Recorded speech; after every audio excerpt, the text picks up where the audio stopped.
ঢাকাই সিনেমার পর্দায় আবারও দেখা মিলছে এক জনপ্রিয় জুটির, বুবলি ও আদর আজাদ। রোমান্স আর বাস্তবতার মিশেলে তৈরি হতে যাচ্ছে নতুন সিনেমা ঢাকাইয়া দেবদাস। ছবিটি নির্মাণ করছেন পরিচালক জাহিদ হোসেন। নামে আছে ঐতিহ্যের ছোঁয়া, কিন্তু গল্পটা একেবারেই সমসাময়িক। আদর আজাদ থাকছেন আধুনিক এক ব্যর্থ প্রেমিকের চরিত্রে, আর বুবলি গল্পের কেন্দ্রে, যার উপস্থিতিতে পুরো কাহিনী ঘুরে দাঁড়াবে নতুন মাত্রায়।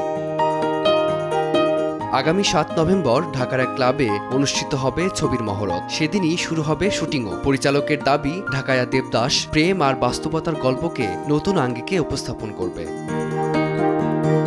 এর আগেও তালাশ, লোকাল ও পিনিকে একসঙ্গে দেখা গেছে বুবলি ও আদরকে। তাদের রসায়ন তখনই দর্শকপ্রিয়তা পেয়েছিল। এবার সেই জুটি ফিরছে আরও পরিণত হয়ে নতুন এক ঢাকাইয়া দেবদাসের খোঁজে।